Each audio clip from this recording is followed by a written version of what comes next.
اس کے minute minute کی خبر رکھتی ہو۔ وہ اب صاف صاف اس کا مذاق اڑا رہی تھی۔ کیا کروں خالہ، وہ میرے لیے میری سانسوں کی جیسا ہے، جانتی تو ہیں آپ۔ اس کی بے چارگی پر رقیہ نے نظر بھر کر اسے دیکھا، دل میں ایک ہوک سی اٹھی تھی۔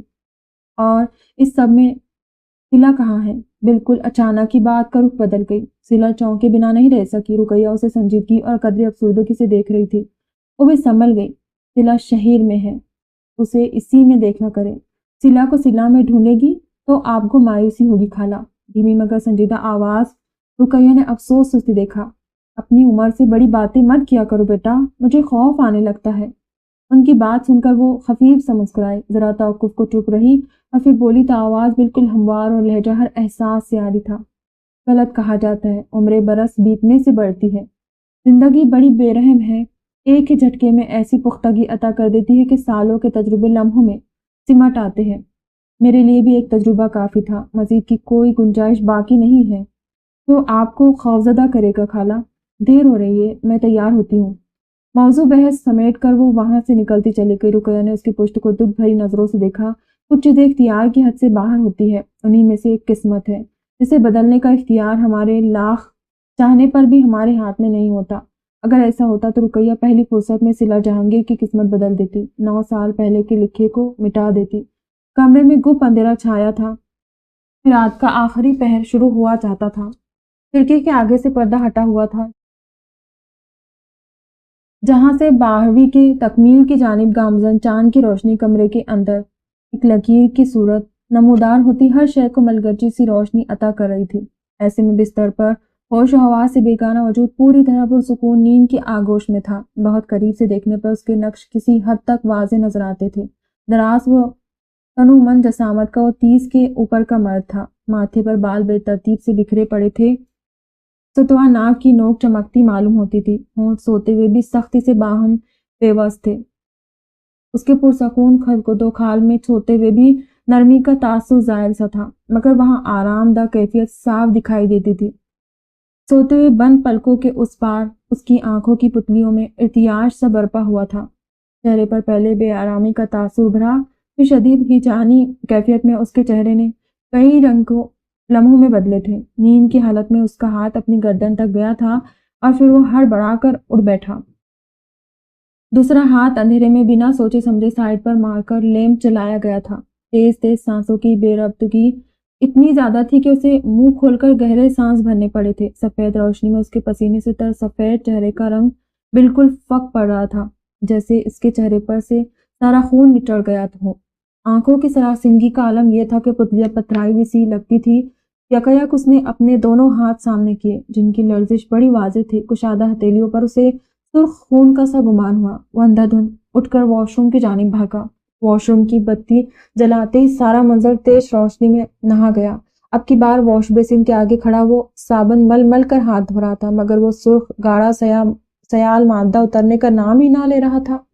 دفعتاً اس کی نگاہ آئینے میں نظر آتے اپنے چہرے پر پڑی۔ اس کے منہ اور گردن پر بھی سرخ خون کے دھبے بڑے نمایاں تھے۔ بے تربے کئی چھٹے منہ پر مارتے ہوئے اس نے اتنی شدت سے اپنا چہرہ رگڑا تھا کہ وہاں سے جلد گلابی مائل ہونے لگی تھی۔ کتنی دیر تک وہ یہ عمل دہراتا رہا۔ اس کی شرٹ پوری طرح سے پانی سے بھیگ چکی تھی، ماتھے پر گیلے بال چپک گئے تھے، بہت سارا پانی آنکھوں میں جا کر جلن اور گلابی پن کا باعث بن چکا تھا۔ تھک کر اس نے آئینے میں اپنا آپ ایک بار پھر سے دیکھا۔ اس کا چہرہ اب کے صاف تھا، ہاتھ بھی دھل کر اصلی حالت میں آ چکے تھے۔ ایک اکھڑا ہوا سانس لبوں سے خارج کرتے نل بند کیے۔ کتنی دیر دونوں ہاتھ واش بیسن کے اطراف جمائے، گردن جھکا کر اس نے آنکھیں موندے اپنی حالت پر قابو پانے کی کوشش کی تھی۔ واپس کمرے میں آ کر ساری لائٹ جلاتے وہ اٹھے جانے والے انداز میں آڑا ترچھا بیڈ پر گرا تھا۔ آنکھوں کی پتلیاں اب بھی ساکن تھی، مگر اب ان میں ہیجان کسی کیفیت کی جگہ سرد پن نے لے لی تھی۔ چہرے کا رنگ آہستہ آہستہ نارمل ہونے لگا۔ وہاں اب پہلی سی بے چینی، تکلیف اور خوف و ہراس نہیں تھا، بلکہ ایک منجمد کر دینے والا بے تاثر سا احساس ہلکورے لے رہا تھا۔ سانسوں کی آواز بالکل مدھم تھی، جو ان کے پرسکون ہو جانے کی علامت تھی۔ اس نے اپنا آپ سنبھال لیا تھا، بالکل ویسے جیسے کئی سال پہلے سنبھالا تھا۔ وہ ایک عرصے سے PTSD کا شکار تھا اور اس کا اپنے سوا کوئی طبیب نہیں تھا۔ اپنا مسیحا وہ ہمیشہ سے خود رہا، اپنا مددگار اس نے ہمیشہ خود کو چنا تھا۔ اس کا ڈر، خوف، اس کی تکالیف، اس کے سارے مسائل اس کے اپنے تھے جن کا کوئی شریک نہیں تھا، اور ان سب سے نپٹنا اس نے بہت چھوٹی عمر میں سیکھ لیا تھا۔ اس وقت بھی اپنے سوا اسے کسی کی ضرورت نہیں تھی۔ باقی کی پوری رات اس نے جاگ کر گزارنی تھی، خود کو پہلے جیسا مضبوط کرنا تھا، اور صبح آئینے کے سامنے خود کو ماضی کے ہر خوف و ہراس کی کیسے آزاد شخص کے روپ میں دیکھنا تھا۔ اتنے تھوڑے دنوں کے لیے آنے کی ضرورت ہی کیا تھی؟ پھر آرام سے رہتے، وہی مجھے بھی سکون سے رہنے دیتے۔ ویسے بھی تمہارے آنے سے کون سا مجھے کوئی فائدہ ہوتا ہے، الٹا میرا کام ہی بڑھ جاتا ہے۔ اس عمر میں بھی تمہیں پکا کر ہی کھلانا پڑ رہا ہے۔ ایپرن باندھے اس کے سامنے کافی کا مگ رکھتے واپس مڑے تھے، سفید بال اور پوری طرح سے سفید ریش میں ان کی سرخ و سفید کشمیری رنگت والا چہرہ اور بھی پرنور لگتا تھا۔ 75 کے قریب عمر کے اس حصے میں بھی چاک اور چوپن اور بالکل فٹ نظر آتے تھے۔ آپ ہی اداس ہو رہے تھے میرے بغیر، روز ایک ہی سوال کرتے تھے، کب واپس آ رہے ہو؟ اب جب آپ کا خیال کر کے 10 دن کی لیو پر آ ہی گیا ہوں تو بھی کسی ناراض گرل فرینڈ کی طرح آپ کے گلے شکوے ہی ختم نہیں ہو رہے۔ کافی کا سپ لیتے ہوئے مسکرایا تھا، مگر کندھے پر پڑنے والی ڈوئی نے اسے کراہنے پر مجبور کر دیا۔ بابی چھلک جانے سے بال بچی کافی کو میز پر رکھ کر کندھا سہلاتے احتجاج ریکارڈ کروایا گیا۔ شرم تو نہیں آئی ہوگی؟ بوڑھے دادے کو گرل فرینڈ سے تشبیہ دیتے ہوئے کمر پر ہاتھ جمائے وہ اس کے پہلو میں کھڑے اب خشمگی نظروں سے اسے گھور رہے تھے، جس کی ایکٹنگ اپنے عروج پر تھی۔ کمال کرتے آپ بھی، اب آپ سے بھی شرم کرتا پھروں۔ کندھا چھوڑ کر ہنستا ہوا مگ پھر سے اٹھا چکا تھا۔ شرم مت کرو بیٹا، بس تھوڑا خیال کر لو، وہی کافی ہوگا میرے لیے۔ وہ واپس مڑ کر ڈوئی رکھتے اپنے لیے بنائی چپاتی اور سالن کی ٹرے اٹھا کر وہ بھی اس کے ساتھ آ بیٹھے تھے۔ ایپرن اتارنے کا تردد ابھی بھی نہیں کیا گیا تھا۔ کس قسم کا خیال بابی؟ ذرا روشنی ڈالے۔ سر ہلاتا ہوا پوری طرح سے ان کی طرف متوجہ تھا، جس پر انہوں نے نیوالے توڑتے ایک متاسف نگاہ پر ڈالی تھی۔ میری تنہائی کا، میرے اکیلے پن کا، اس عمر میں بھی میں بوڑھا تمہیں پکا کر کھلا رہا ہوں، اب نہیں ہوتا مجھ سے یہ سب۔ اس گھر میں کوئی پکانے والی آ جانا چاہیے اب، جو سب سنبھال لے آ کر۔ اپنی پلیٹ پر جھکے ان کے کہنے پر اس نے سمجھنا کسی انداز میں سر ہلا کر ڈمبش دی تھی۔ اوہ اچھا، میڈ کی بات کر رہے ہیں آپ؟ قدمت سے سر ہلاتے ان کے تنبیہ انداز میں خود کو گھورنے پر اس کی چلتی زبان کو بریک لگی تھی۔ نہیں، میڈ کی بات تو نہیں کر رہے ہیں آپ، گھر کے کاموں تک تو ٹھیک ہے، مگر اس کا آپ کی تنہائی اور اکیلے پن سے کیا لینا دینا؟ Common sense. میں شادی کی بات کر رہا ہوں۔ مزید اس کے اندازوں کی تاب نہ لا سکتے وہ دل پر پتھر رکھ کر تحمل سے بولے تھے، البتہ کان سرخ ہونے لگے تھے۔ مرتضیٰ کے ہونٹ اوہ کی شیپ میں گول ہوتے ٹھہر سے گئے۔ کچھ وقت اس نے ان کی بات کو ہضم کرنے کے لیے لیا، پھر گلا کھنکار کر گویا ہوا، بالکل میں ایگری کرتا ہوں آپ سے، ہمیں اس بارے میں سوچنا چاہیے، بلکہ بہت پہلے سوچ لینا چاہیے تھا، لیکن کوئی بات نہیں، دیر اب بھی نہیں ہوئی۔ اپنا کافی کا مگ ایک سائڈ پر کرتے دونوں ہاتھوں کی انگلیاں باہم پھنسائے میز کی سطح پر رکھی وہ سوچ سمجھ کر سنجیدگی سے کہہ رہا تھا۔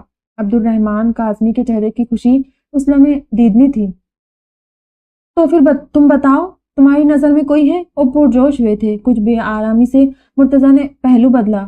میری نظر میں بابی، میرے خیال میں یہ فیصلہ آپ کو کرنا چاہیے۔ ہلکا سا مسکراتے شانے اچکائے عبدالرحمن صاحب نے بھرپور اطمینان سے سر نفی ملایا۔ ناشتے سے ہاتھ وہ کب کا روک چکے تھے۔ نہیں، میں تمہاری پسند کو ترجیح دوں گا مرتضیٰ، تم کھل کر اپنی پسند کا اظہار کر سکتے ہو۔ ان کے کہنے پر کچھ متذبذب کا وہ محتاط نظریں ان پر جمایا جیسے سوچ میں پڑ گیا۔ مس شازمہ کیسی رہے گی؟ ڈرتے ڈرتے ان کی طرف دیکھتے اس نے ہمت کر ہی ڈالی تھی۔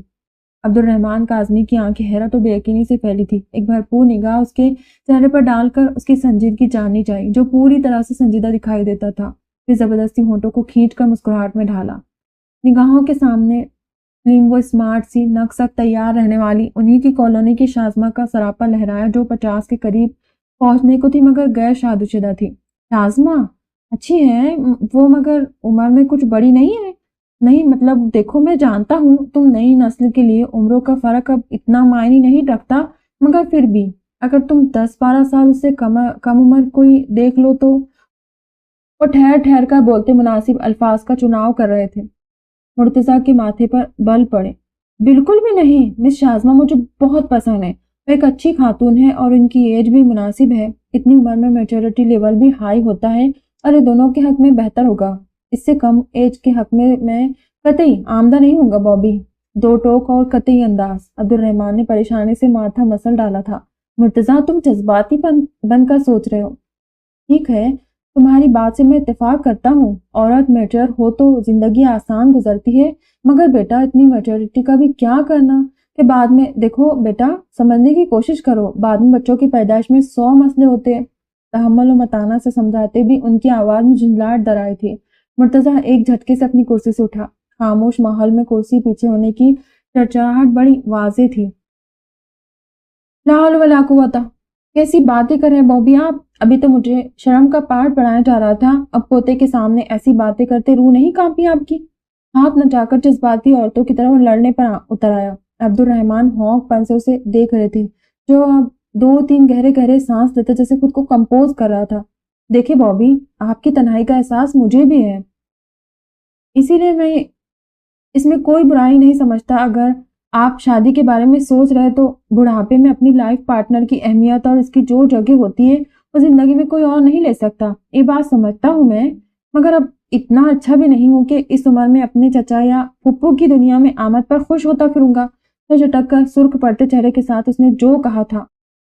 عبد الرحمن صاحب کو سمجھنے میں کچھ وقت لگا اور اس کے بعد وہ غصے سے بھرے تاثرات چہرے پر لیے جس تیزی سے اٹھ کھڑے ہوئے تھے. بے اختیار وہ 2 قدم ان سے دور ہوا. بےہودت یہ گدھے بے غیرتے شرم نہ آئی تجھے بوڑھے دادا کے بارے میں اتنا آل فال سوچتے ہوئے. میں اپنی نہیں تمہاری شادی کی بات کر رہا تھا اور تم اتنی دیر سے نہ جانے کیا بکواس سوچ کر بے تکی ہاں کے جا رہا ہے. یہ سفید داڑھی اور قبر میں جاتی ٹانگوں کے ساتھ میں اپنی شادی کی بات کروں گا کیا. غصے اور ضبط کی شدت سے لال پیلے ہوتے ہوئے شعلہ بار نظروں سے گھور رہے تھے جو اب منہ کھولے تھک دک سا انہیں دیکھ رہا تھا. شکر تھا انسان شرم سے پانی نہیں ہوتا تھا ورنہ اس لمحے اس نے ضرور پانی کا بلبلا بن جانا تھا. لیکن آپ ہی نے تو کہا. آپ کی تنہائی اور اکیلا پن تھوک نگل کر وہ بمشکل کہہ سکا. سارا جوش و ولولہ اس لمحے اڑن چھو ہو چکا تھا. تو تجھ بے وقوف کی بیوی آئے گی, پھر بچے ہوں گے, گھر میں چہل پہل ہوگی تو میری ہی تنہائی دور ہوگی. دانت پیس کر انہوں نے جس انداز میں کہا تھا مرتضیٰ کے لیے مزید وہاں رکنا محال ہو گیا تھا. کچھ دیر پہلے وہ ڈوری کا حملہ برداشت کر چکا تھا. مزید کسی خطرناک ہتھیار کا متحمل نہیں ہو سکتا تھا. Okay fine, I'm sorry Bobby. میں اپنے سارے الفاظ واپس لیتا ہوں. یوں سمجھے آج کی یہ صبح ہمارے بیچ کبھی آئی ہی نہیں تھی. دونوں ہاتھ اٹھا کر مفاہمتی انداز اپناتے کرتے اس نے باہر کی جانب تیز قدموں سے دوڑ لگائی تھی. اب کہاں بھاگ رہے ہو؟ پیچھے سے ان کی جلالی آواز آئی. مجھے کل ہی میسج ملا تھا. بینک والوں نے بلایا ہے کچھ پیپر ورک کے سلسلے میں اور ساتھ تاکید بھی کی گئی ہے کہ میں جلد از جلد یہ کام آ کر نپٹا جاؤں. دروازے کے فریم میں رک کر وہ تیز بولا تھا. ہفتے کے دن کون سا بینک کھلا ہوگا تمہارے لیے؟ آنکھیں چھوٹی کیے طنز کیا گیا. مرتضیٰ خجل ہوتے ذرا بھر گڑبڑایا پھر زبردستی کی ہنسی ہنسا. آج تو ہفتہ ہے, مجھے بھول گیا. لیکن پھر بھی کیونکہ میں اس ملک کا ایک ذمہ دار شہری ہوں اس لیے بینک بند ہونے کے باوجود ان کے کہے کے عین مطابق میں جلد از جلد جاؤں گا اور بینک کے باہر سے چکر لگا کر واپس آ جاؤں گا. ڈونٹ وری بابی, میں 1 گھنٹے تک واپس آتا ہوں. وہ دروازے کے فریم سے غائب ہو چکا تھا. پھر وہ ضبط کے بڑے بڑے کڑوے گھونٹ پی کر رہ گئے. ناشتہ جوں کا تو پڑا تھا. اس کی دی ڈوز کے بعد مزید کچھ کھانے کی حاجت باقی کہاں رہی تھی. ماما. سامنے رکھی فائل سے سر اٹھا کر سلا نے دروازے کی جانب دیکھا جہاں تھوڑا سا دروازہ کھول کر منہ اندر کی کھڑا وہ اس کے دیکھنے پر مسکرایا تھا. میں آ جاؤں؟ سر اس بات میں ہلائے جانے پر وہ اندر داخل ہوا. سلا نے دونوں بازو پھیلا کر اسے اپنی طرف آنے کا اشارہ کیا. تیز قدم لیتے ہوئے اس کی گود میں آ کر بیٹھتا ایک بازو اس کی گردن میں ڈال چکا تھا جس پر سلا نے اس کا گال چوما. آپ کا کام ختم ہوا؟ ہاں بس سمجھو ہو گیا. فائل بند کرتے اس نے پوری توجہ اس کی جانب مبذول کی تھی حالانکہ ابھی اس کا دیکھنے کو کافی کام رہتا تھا. تو اب آپ فری ہیں؟ شہر کی آنکھوں کی چمک میں اضافہ ہوا. اس نے مسکرا کر سر ہاں میں ہلایا تھا. تو پھر آپ میرے ساتھ پارک چلے گی؟ اسے شام میں قریبی پارک جانے کی عادت تھی. زیادہ تر وہ رقیہ خالہ کے ساتھ ہی جایا کرتا تھا. معمول کے دنوں میں وہ آفس ہوا کرتی تھی مگر ویکینڈ پر کبھی فری ہو تو اسے ساتھ گھسیٹ لیا کرتا تھا. وہ پارک وغیرہ جانا پسند نہیں کرتی تھی اس لیے زیادہ تر شہر بھی اسے تنگ نہیں کیا کرتا تھا. بلکہ ویکینڈ پر تو وہ خود بھی نہیں جایا کرتا تھا، گھر میں رہتا تھا، سلا کے ساتھ وقت گزارتا تھا اور زیادہ تر گروسری کے لیے وہ ماں بیٹا ویکینڈ کا ہی انتخاب کیا کرتے تھے۔ ایسے میں اس کی ماں کے ساتھ آئس کریم پارٹی بھی ہو جایا کرتی تھی۔ اچھا چلتے ہیں، اس کے اتنے مان بھرے انداز میں کہنے پر وہ چاہ کر بھی انکار نہیں کر پائی تھی۔ صبح سے گھر کے سبھی کام نپٹاتے اور آفس کا کام کرنے کے بعد اب اس کا جی تو بالکل نہیں چاہ رہا تھا، مگر شہیر کی خوشی کے لیے وہ اٹھ کھڑی ہوئی۔ اس کی زندگی میں شہیر حیدر سب سے پہلے آتا تھا، اپنی ذات تو عرصہ ہوا کہیں بہت پیچھے رہ گئی تھی۔ خالہ، ہم پارک تک جا رہے ہیں، ان کے کمرے میں جھانک کر مطلع کیا۔ ویکینڈ پر شہیر نہیں جاتا تھا تو ان کو بھی واک سے بچنے کا ایک بہانہ درکار آ جاتا تھا۔ بستر پر نیم دراز وہ آنکھیں موندے تسبیح کر رہی تھی، اسی پوزیشن میں سر کو جنبش دی تھی۔ کچھ دیر بعد چادر لے کر سلا اور شہیر دونوں فلیٹ سے نکلے تھے۔ خلاف معمول شہیر نے اپنا بیگ ساتھ نہیں لیا تھا۔ تم آج پینٹنگ نہیں کرو گے؟ نہیں، میں آپ کے ساتھ باتیں کروں گا، اس کی انگلی تھامے چلتے اس نے کہا۔ وہاں 4 ایک جیسی عمارتیں تھیں جن کے سامنے کا کچھ ایریا گراؤنڈ پر محیط تھا اور سامنے چھوٹی سی سنگلاخ باؤنڈری وال تھی۔ ایک بڑا سا سنگلاخ گیٹ تھا جہاں پر واچ مین چاق و چوبند کھڑا تھا۔ اب وہ بلڈنگ کے ایریا سے نکل کر مین روڈ پر آ چکے تھے۔ وہ زیادہ گنجان آباد علاقہ نہیں تھا۔ مین روڈ کے اطراف کہیں کافی جگہ خالی پڑی ہوئی تھی تو کہیں رہائشی گھر بنے ہوئے تھے۔ پہر کے بعد کا وقت تھا، سورج کے مزاج کچھ ٹھنڈے معلوم ہوتے تھے۔ آسمان پر کہیں بادلوں کے ٹکڑے سے تیر رہے تھے، ایسے میں ہوا کی روش بھی کچھ بدل سی گئی تھی۔ تازہ ہوا کے جھونکے نے اس کے گالوں کو چھوا تو موڈ خوشگوار ہونے لگا۔ 10 منٹ کی واک کے بعد وہ پارک پہنچ چکے تھے۔ چاکلیٹ فلیور آئس کریم لے کر وہ دونوں ہی شہر کی من پسند جگہ کی جانب بڑھے تھے۔ وہ نسبتاً کم رش والی جگہ تھی، وہاں 2 سنگی بینچ نصب تھے، پیچھے چھوٹی سی جھیل تھی جس کے آگے راہداری اور 7 درختوں کی ایک قطار سی پورے قد کے ساتھ اٹھی کھڑی تھی۔ اپنی مخصوص جگہ پہنچ کر اس نے متلاشی نظروں سے ارد گرد دیکھا تھا، پھر مایوس نظریں لوٹ کر ماں کے چہرے پر ٹھہر گئی۔ کسی کا انتظار تھا کیا؟ بینچ پر آرام دہ حالت میں بیٹھ کر سلا نے بیٹے کے ایک تاثر کو بڑی باریک بینی سے جانچا تھا۔ وہ آج بھی نہیں آئے، شاید واپس چلے گئے ہو۔ انہوں نے ایک بار بتایا تھا اپنا کام ختم ہوتے ہی وہ واپس چلے جائیں گے، بٹ انہیں مجھے گڈ بائی تو کہنا چاہیے تھا ماما۔ اور جیسے خفگی و ناراضگی کا اظہار کر رہا تھا۔ سلا کا ماتھا جھٹکنا لازمی تھا۔ شہیر کی کسی اجنبی سے اس حد تک اٹیچمنٹ اس کے لیے اچنبھے کا باعث تو ضرور تھی۔ ہو سکتا ہے شہیر انہیں ایمرجنسی میں جانا پڑ گیا ہو، اور ویسے بھی بیٹا کسی ان نون بندے سے ایسے اٹیچ ہونا بھی کوئی اچھی بات نہیں ہے۔ ہمیں زندگی میں بہت سارے لوگ ملتے ہیں اور وہ ہمارے ساتھ ہمیشہ نہیں رہتے، اس لیے کسی کا بھی خود کو یوں عادی نہیں کرنا چاہیے۔ رسان سے سمجھاتے اشارے سے اس کی توجہ پگھلتی آئس کریم کی جانب دلائی، جس کی وجہ سے اس کا ہاتھ گندا ہونے لگا تھا، ساتھ خود بھی اپنی آئس کریم کا بائٹ لیا۔ لیکن وہ ان نون نہیں ہے ماما، میں انہیں جانتا تھا، وہ مجھے اچھے بھی لگے تھے۔ ہاتھ میں پکڑے ٹشو پیپر سے دوسرا آئس کریم والا ہاتھ صاف کرتے بول رہا تھا۔ سلا ہونٹ بھیج کر بیٹے کو دیکھا۔ وہ اس کا کسی سے اس حد تک لگاؤ قطعی پسند نہیں کرتی تھی۔ یہی وجہ تھی جب آج سے 2 ماہ پہلے شہیر نے اس شخص کا ذکر پہلی بار اس سے کیا تھا تو پہلے اس نے اگنور کیا تھا کہ شہیر خود بھی زیادہ جلدی کسی سے گھلنے ملنے والا بچہ نہیں تھا۔ اس کی تربیت کے دوران سلا نے اس امر کو یقینی بنایا تھا، وہ اجنبی لوگوں سے زیادہ بات چیت کرنے سے گریز کرتا تھا۔ اس کی اپنی ہم عمر بچوں سے دوستی بھی کم ہوتی تھی، زیادہ تر وہ اپنی دنیا میں مگن رہنے والا بچہ تھا۔ اس کی پینٹنگ کافی اچھی تھی، روز شام کو وہ 1 گھنٹہ رقیہ خالہ کے ساتھ پارک آیا کرتا تھا۔ کولیسٹرول کی وجہ سے انہیں ڈاکٹر نے واک لازمی کرنے کی ہدایت دے رکھی تھی۔ وہ اور پڑوس میں سے ایک اور آنٹی واک کرتی اور شہیر وہاں بیٹھ کر پینٹنگ۔ تب شہیر کے منہ سے 3-4 بار اس کا ذکر سن کر اس نے ایک بار رقیہ خالہ سے اس بابت استفسار کیا تھا، شہیر آج کل پارک میں کس سے مل رہا ہے خالہ؟ رات کو شہیر کو سلانے کے بعد وہ بے چین سی ان کے کمرے میں آئی تھی۔ ارے جانتی ہوں میں اس بچے کو، بڑا بھلا سا بچہ ہے، نام بھی بھلا سا ہے، ابھی ذہن میں نہیں آ رہا ہے، آتے جاتے سلام دعا ہوتی رہتی ہے اس سے۔ تم بے فکر رہو۔ بستر میں گھسی ہو بنا اس کی طرف دیکھے آنکھیں موندے کہتی بات ختم کر گئی۔ سلا نے بھی چپ سادھ لی تھی۔ خالہ جانتی تھی تو پھر اتنا مسئلہ نہیں تھا۔ تم کہہ رہے تھے تمہیں مجھ سے باتیں کرنی ہے، مگر اب اتنی دیر سے تم خاموش بیٹھے ہو، پھر ہم پارک آئے ہیں کس لیے؟ شہیر اسے کچھ افسردہ سا دیکھ کر اس نے اس کا دھیان بھٹکانے کو مصنوعی خفگی کا اظہار کیا۔ آف کورس مجھے آپ سے باتیں کرنی ہے ماما، ماں کی ناراضگی جانچتے ہوئے جھٹ سے مسکرا دیا۔ شیلا نے اس کے سلیقے سے سانورے بالوں کو ذرا سا برابر چھڑا تھا۔ ایک بات ہمیشہ یاد رکھنا چاہیے، لوگ آتے جاتے رہتے ہیں مگر تمہاری ماما ہمیشہ تمہارے ساتھ رہے گی، تمہیں کبھی نہیں چھوڑے گی۔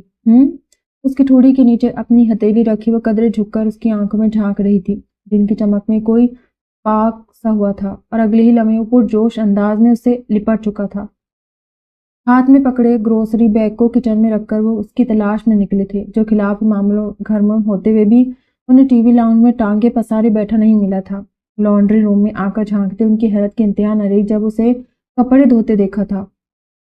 یہ آج سورج کس سمت سے طلوع ہوا ہے مرتضیٰ؟ میری آنکھ فجر کے بعد ذرا لگ گئی تھی، کیا تم نے دیکھا تھا؟ اور جو ڈرائی کی ہوئی شرٹس باہر نکال رہے تھے ان کی لطیف سی طنز پر پیچھے مڑا۔ میں نوٹ کر رہا ہوں بابی، آپ کا رویہ دن بدن مجھ سے ڈیری سوپ کی ظالم ساس جیسا ہوتا جا رہا ہے۔ آتے جاتے طنز کے نشتر چلائے جا رہے کہ اسی لیے بلایا جا رہا تھا مجھ غریب کو۔ سر جھٹک کر وہ ایک آخری تنکری نگاہ ہاتھ میں پکڑی شرٹ پر ڈالتا اسے پاس کر چکا تھا۔ ارے بھائی، میں نے تو بس ایک کام سے سوال کیا تھا، تم پتہ نہیں کیوں دل پر لے رہے ہو۔ کندھے اچکا کر ہونٹوں پر کھلتی مسکراہٹ کو روک لیا گیا تھا۔ جواب میں اس نے فقط کسی انداز میں سر کو جھٹکا تھا۔ اچھا آؤ باہر چلتے ہیں، موسم کافی اچھا ہو رہا ہے۔ دوستانہ سی پیشکش ہوئی تھی۔ ابھی میں کپڑے دھو رہا ہوں، کچھ دیر بعد چلتے ہیں۔ رہنے دو، آ کر دھو لینا۔ بلکہ میں خود دیکھ لوں گا۔ مرتضیٰ نے حیرت سے انہیں دیکھا، پھر اگلے ہی پل ہنس دیا۔ آپ بھی کمال کرتے بابی، پہلے تانے دے دے کر میرا جینا محال کر دیتے ہیں کہ میں کوئی کام نہیں کرتا۔ اس عمر میں بھی آپ کو اپنے ساتھ ساتھ میرے کام کرنے پڑتے ہیں، جبکہ حقیقت یہ ہے کہ میں جب بھی کوئی کام کرنے لگتا ہوں آپ سے برداشت ہی نہیں ہوتا اور آپ جھٹ سے مداخلت کرتے مجھے روک دیتے ہیں۔ امریکہ کی طرح دوہری پالیسی اپنائے ہوئے ہیں آپ۔ واشنگ مشین بند کرتے ان کے ساتھ وہ باہر نکل رہا تھا اپنے اپارٹمنٹ سے نکل کر۔ اب عبدالرحمن کاظمی ڈور لاک کر رہے تھے اور وہ پاس کھڑا تبصرہ کر رہا تھا۔ سیدھے ہو کر وہ نظر بھر کر اسے دیکھتے مسکرا دیے۔ ساری عمر تمہارے کام میں ہی تو کرتا آیا ہوں، اب عادت ہو گئی ہے، تم کرتے ہو تو عجیب سے لگنے لگتے ہو۔ اس کا کندھا تھپ تھپا کر اب وہ دونوں لفٹ کی جانب بڑھ رہے تھے۔ لیکن میرے خیال میں اب آپ کو کوئی میڈ رکھ لینی چاہیے۔ گراؤنڈ فلور کا بٹن دباتے ان کی طرف دیکھ رہا تھا۔ مجھ اکیلے کا کام ہی کتنا ہوتا ہے جو میڈ کی ضرورت پڑے۔ ویسے بھی چھوٹے موٹے کاموں میں دل بہل جاتا ہے۔ زندگی میں اس عمر میں آ کر مصروفیت تو ویسے بھی ندارت ہو کر رہ جاتی ہے، حالانکہ اس عمر میں بندے کو مصروف رہنے کی زیادہ ضرورت ہوتی ہے، ورنہ تو اپنا آپ بے مقصد سا لگنے لگتا ہے۔ آپ میرے ساتھ چلے بابی، کچھ ماں کی تو بات ہے، پھر ہم دونوں ایک ساتھ واپس آ جائیں گے۔ لفٹ سے نکلتے اس کا لہجہ بے اختیار ملتجس سا ہوتا چلا گیا۔ عبدالرحمن صاحب نے سر کو نفی میں ہلایا تھا۔ نہیں جا سکتا، تم تو بنجارے ہو، میں کہاں اس عمر میں تمہارے ساتھ جگہ جگہ کی خاک چھانتا پھروں گا۔ زندگی کا ایک طویل حصہ ان فضاؤں میں سانس لیتا گزارا ہے۔ میرا نہیں خیال اب کسی اور جگہ کی ہوا میرے کمزور ہوتے پھیپھڑوں کو راس آئے گی۔ اب وہ دونوں فٹ پاتھ پر ساتھ ساتھ چل رہے تھے، ساتھ ہی ساتھ کھجور کے درختوں کی قطار بھی جیسے مہو سفر تھی۔ بنجارا تو مت گئے اب، اگر آپ کو یاد نہیں تو میں بتاتا چلوں، پچھلے 7 سالوں سے مستقل آپ کے پاس تھا میں۔ اب بھی اگر کمپنی کی طرف سے جانا لازمی نہیں ہوتا تو میں انکار کر دیتا، لیکن خیر کوئی بات نہیں، 3 ماہ کی تو بات ہے، پھر میں نے آپ کے پاس ہی تو آ جانا ہے۔ دونوں ہاتھ جینس کی جیبوں میں عرصے وہ ان کی وجہ سے آہستہ آہستہ قدم بڑھا رہا تھا۔ بلیک جینس اور بلیک ہی کالر والی شرٹ میں اس کا دراز قد کچھ اور بھی نمایاں لگتا تھا۔ پاؤں میں سلیپرز پہن رکھے تھے اور سیاہ بال ہوا کی جھونکوں کے ساتھ کچھ منتشر سے ہونے لگے تھے۔ عبدالرحمن نے پرشفیق نرم نظروں سے اس کا بھرپور سراپا اپنی آنکھوں کے رستے دل میں بسایا۔ ایک ٹھنڈک کا احساس تھا جو سینے میں دھڑکتے دل میں کئی سرایت کرتا چلا گیا۔ وہ ان کی تمام عمر بھر کی پونجی تھی۔ کبھی ان کی انگلی پکڑ کر شارجہ کی انہی سڑکوں پر چلا کرتا تھا، آج ان سے بھی قد میں اونچا ہوا ساتھ چلتا تھا تو سکون کا جو احساس ان کے رگوں پہ میں اترتا تھا وہ ناقابل بیان تھا۔ چلتے چلتے اس کے چہرے پر دبی دبی سی مسکراہٹ نمودار ہوئی تھی۔ ان کی محویت کو سامنے سے آتی مس شارجہ نے توڑا تھا۔ السلام علیکم عبدالرحمن صاحب، کیسے ہیں آپ؟ اور Murtaza, good to see you. تم کب واپس آئے؟ جینس کے اوپر لمبا سا کرتا پہنے وہ مسکرا کر ان سے ذرا فاصلے پر رکی، آج بھی ہلکے سے میک اپ میں بالکل تر و تازہ لگ رہی تھی۔